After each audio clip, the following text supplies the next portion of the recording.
Inter Milan mulai gerak cepat menyambut bursa transfer musim panas 2025. Fokus utama mereka cari pengganti ideal untuk Francesco Acerbi di lini belakang. Salah satu nama yang masuk radar ternyata berasal dari timnas Indonesia, Jai Itzes, bek tengah milik Venezia FC.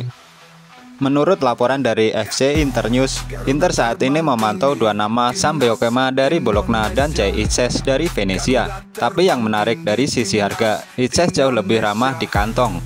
Venezia disebut-sebut mematok harga sekitar 10 juta euro atau setara dengan 13 miliar rupiah untuk sang bek.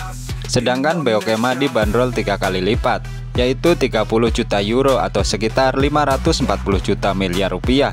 Bukan cuma isapan jempol, ketertarikan Inter ini cukup serius. Tim pencari bakat mereka sudah dikirim langsung untuk menyaksikan duel antara Venezia dan Bologna pada 29 Maret lalu, sekaligus untuk menilai kedua target secara langsung. Meski lebih murah, kualitas Itzes tak bisa dipandang sebelah mata. Penampilannya di Serie A musim ini cukup solid dan mendapat banyak pujian dari media Italia. Ia tangguh dalam menjaga pertahanan dan bahkan sukses meredam penyerang-penyerang top seperti Matteo Retegui dan Romelu Lukaku. Itzes sendiri masih terikat kontrak dengan Venezia hingga 30 Juni 2027. Namun kemungkinan hengkang tetap terbuka lebar, apalagi jika Venezia terdegradasi dari Serie A atau ada klub yang bersedia menebus harga yang ditetapkan. Dengan harga miring dan performa yang meyakinkan, bukan tidak mungkin kita akan melihat pemain timnas Indonesia berseragam Inter Milan musim depan. Menarik untuk ditunggu, gimana menurut kalian?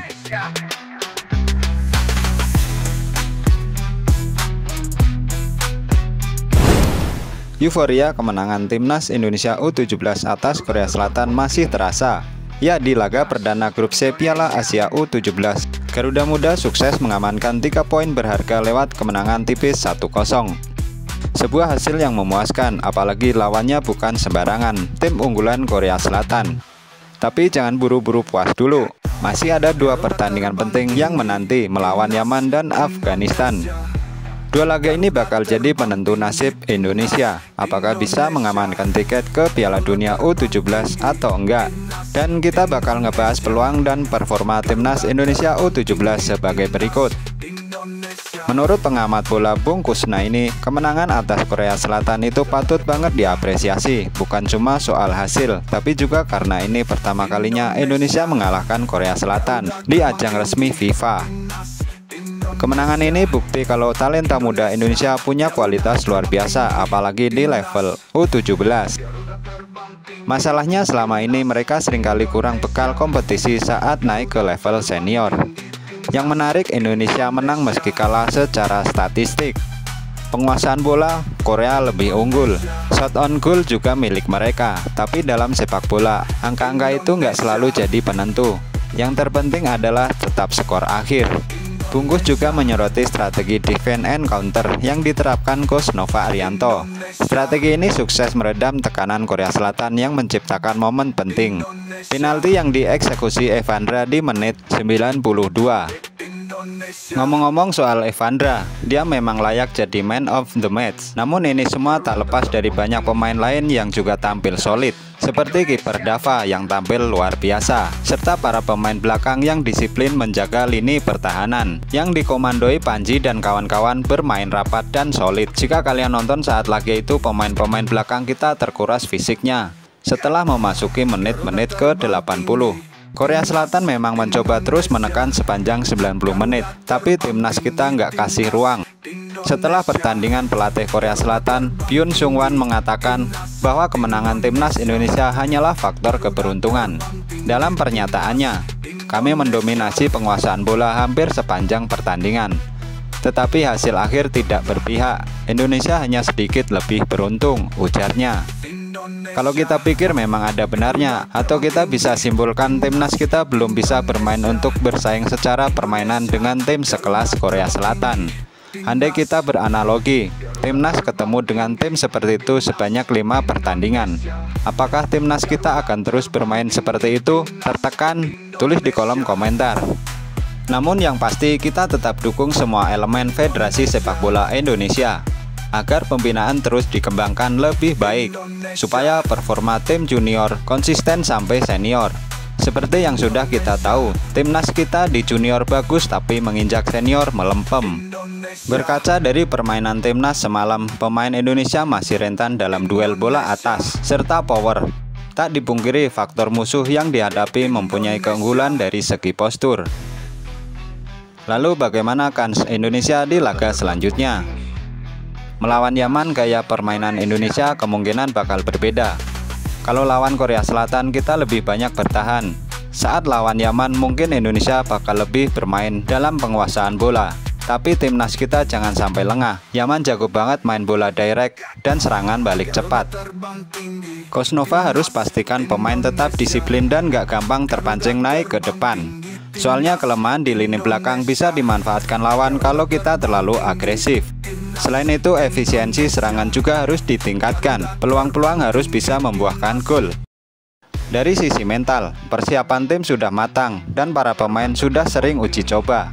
Tapi karena ini tim muda, pelatih punya peran besar untuk tetap menjaga fokus dan mental mereka agar nggak lengah atau overconfident. Harapannya laga selanjutnya timnas menang lawan Yaman. Kalau bisa menang udah cukup banget buat ngekunci tiket ke fase gugur. Setelah itu akan menghadapi Afghanistan yang di atas kertas levelnya masih di bawah Yaman dan Korea Selatan. Hati-hati, Yaman juga tampil impresif, menang 2-0 atas Afghanistan. Artinya pertandingan selanjutnya bakal berat dan nggak boleh dianggap enteng. Ketua Umum PSSI Pak Erick Thohir juga mengapresiasi habis-habisan perjuangan timnas kita. Menurut beliau, ini bukan hasil individu, tapi kerja keras tim, dari pemain, pelatih, sampai seluruh staf. Salut! Jadi yuk kita terus dukung Garuda Muda, fokus satu laga demi satu laga, dan semoga saja mimpinya ke Piala Dunia U17 bisa jadi kenyataan.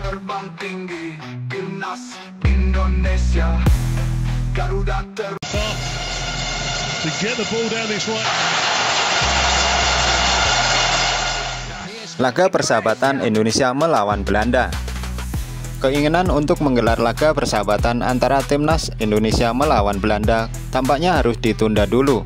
Meski sempat menjadi pembahasan serius antara PSSI dan Federasi Sepak Bola Belanda (KNVB), jadwal yang padat dari kedua tim membuat wacana ini belum bisa diwujudkan dalam waktu dekat. Ketua Umum PSSI Erick Thohir sebelumnya sudah melakukan kunjungan ke markas KNVB di Zeist, Belanda. Dalam kunjungan tersebut, ia membahas peluang kerjasama antara federasi, termasuk rencana pertandingan uji coba antara timnas Garuda dan Oranye. Sayangnya menurut Sekretaris Jenderal KNVB, Guus de Jong, laga persahabatan itu belum memungkinkan karena fokus utama saat ini adalah kualifikasi Piala Dunia 2026. Sebagai informasi, pertemuan terakhir kedua negara di lapangan hijau terjadi pada tahun 2013. Saat itu Indonesia menjamu Belanda di Stadion Utama Gelora Bung Karno dalam laga persahabatan. Timnas Indonesia diperkuat oleh Boaz Salosa dan Greg Nokopolo harus mengakui keunggulan Belanda dengan skor 0-3. Kurnia Mega yang mengawal gawang Indonesia kala itu kebobolan 2 gol dari Siem de Jong dan 1 gol dari Arjen Robben. Kini timnas Indonesia masih berjuang di ronde ketiga kualifikasi Piala Dunia 2026 zona Asia. Dua laga krusial menanti, melawan Cina pada 5 Juni dan menghadapi Jepang pada 10 Juni 2025. Dua pertandingan ini akan sangat menentukan langkah skuad Garuda menuju putaran final. Sementara itu, Belanda juga tengah mempersiapkan diri untuk memulai perjalanan mereka di grup G kualifikasi Piala Dunia zona Eropa. Setelah gagal melaju di UEFA Nations League, mereka kini akan bersaing dengan Polandia, Finlandia, Lituania, dan Malta. Jadi meski pertandingan persahabatan Indonesia melawan Belanda terdengar menarik dan penuh nostalgia, sepertinya kita masih harus bersabar. Masing-masing tim sedang fokus pada jalan panjang menuju Piala Dunia. Tapi siapa tahu kalau semuanya sudah lebih longgar, mungkin laga seru ini bisa jadi kenyataan di masa depan.